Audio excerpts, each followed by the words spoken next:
Finally, the Christians are angry. Apparently. But I don't know why it's taking you so long. Good evening. Well, let's go to this breaking news now. Reports of a shocking stabbing at a Fairfield church. An Orthodox bishop was attacked with a knife during a church service last night. Police have declared a terrorist act. The attack occurred at the Assyrian Orthodox Christ the Good Shepherd Church in Wakeley, with graphic video showing Bishop Top G has reacted to this. being stabbed. In this video, I'll be explaining what happened to Bishop Mari Emmanuel that has stunned the entire world. Stunned the entire world. Shout out to this event Grace. By congratulating Christians for being angry. Is because this whole of tolerance and sitting around turning the other cheek is making you globally mocked. You're seen as weak. I'm also going to show you the video that may have caused the attack on the bishop in the first place. Let me tell you, there is no Muhammad, there is no Buddha, there is no Krishna, there is no one, only one, Jesus.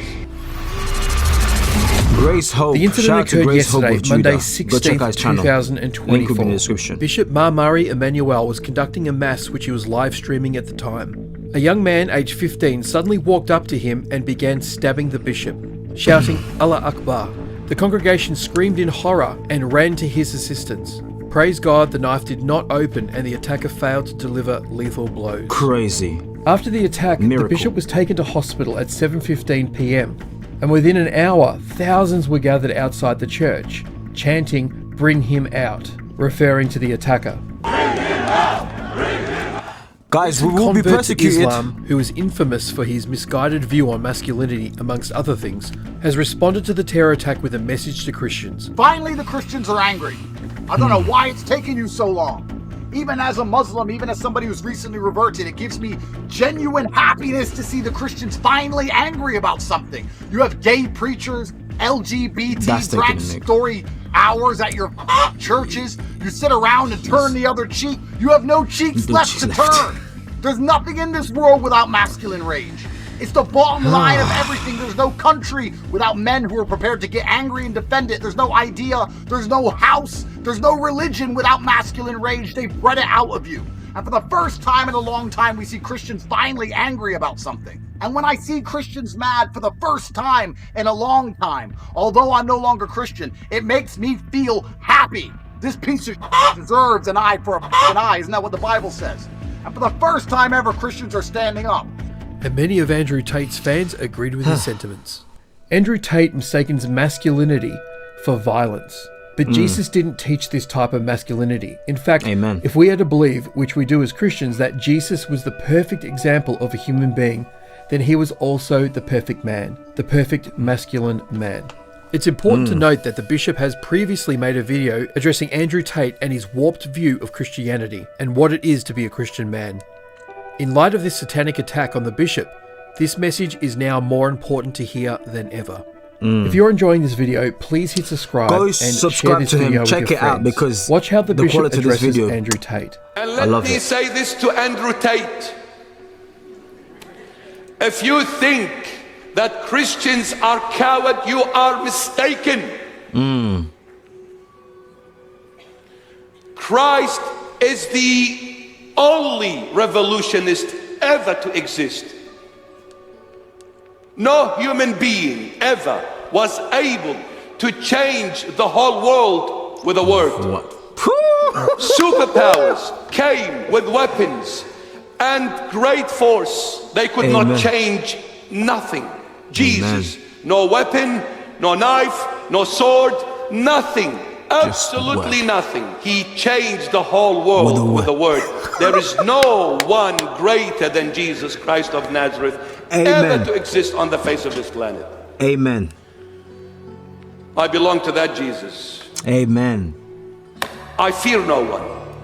And I fear nothing. Understand? Amen. I can't stand it when they talk about my Jesus like that. Amen. If the Christians are coward, Christ is the glory. And he's the warrior. Amen. So you better take that back, Mr. Andrew Tate. But there's one thing you have misunderstood. Let me tell you. And those who share the same mindset like you. It takes more strength. Jesus Christ is love. He came on his first coming as mercy. See, you need to understand one thing about love. Love is the most powerful thing ever to exist.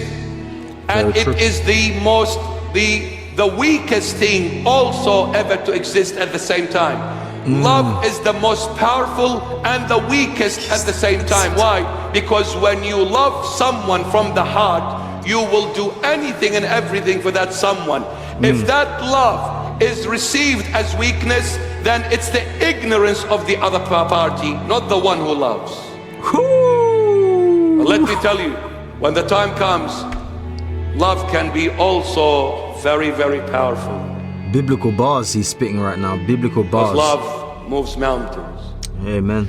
See, you cannot change the heart of a person using force. You cannot change the mind of a person using the sword and threatening to beheading people. The only way you can change a heart of a man or a woman is when you show them and give them love, not power. Don't ever misunderstand what Jesus is all about. Don't ever. And this goes to all the Christians. To all the Christians. This is touching, man. They've called us weak for so long. Did everything. Look, the Lord took me to heaven. Yeah, I want Andrew Tate to hear this. Yes, and everyone like Andrew Tate. Wow. Let me tell you this, all of you, everyone. The Lord, no one else, took me to heaven. Let me tell you, there is no Muhammad, there is no Buddha, there is no Krishna, there is no one, only one, Jesus. Why? Because he is the only one. There is no one else but him. He is God revealed in the flesh. God revealed in the flesh. No one else. No one else. Amen. This is not judgment. This is not attack. This is not discrimination. Believe you me, I love everyone. Believe you, and if you don't want to believe, it's up to you. It doesn't matter. But I love you because my Jesus taught me to love everyone. Let me tell you this, you will never ever find anyone in heaven except Jesus Christ. Buddhists, stop chasing Buddha. I can assure you, you can say Buddha was a nice man. You can put as many oranges and apple in front of him. That will get you nowhere. Let me tell you, you can follow your 3 million gods, Hindus. They'll get you nowhere. You can follow Muhammad, it'll get you nowhere. The only one that truly is who he is Jesus Christ of Nazareth. And this has got nothing to do with Christians or anyone else. It's got to do with the truth. This is the truth. Jesus Christ is God, the creator of everyone and everything, visible and invisible. That's all I saw in heaven, him. I didn't see anyone else. Why would I make up a story like this? You know what, this story could get me into trouble, if anything, really. People might not like what they hear. I'm not making it up. Mr. Andrew Tate, I'll pray for you, my dear friend, to come back to the Lord Jesus, because you made a big mistake by denying your Lord.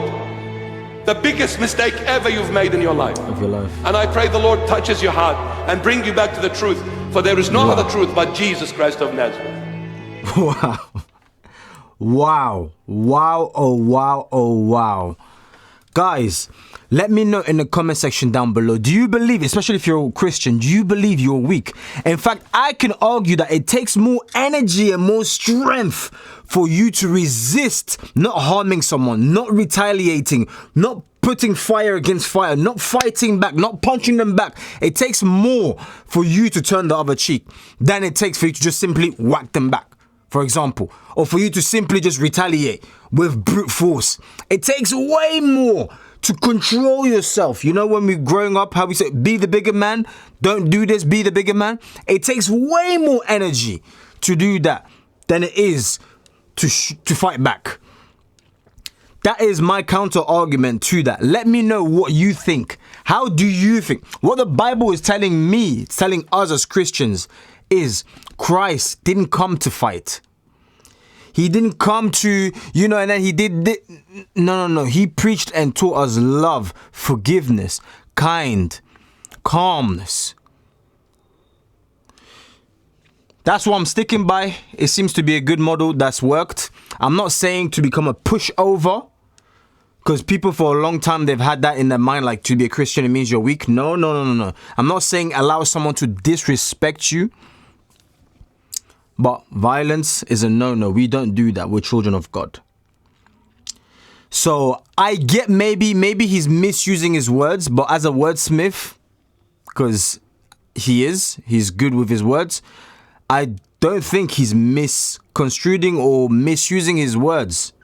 I think it's intentional. The fighting back, maybe he's just not seeing it from a different perspective, but it's genuinely not what Christianity is about. As I said, we're not weak.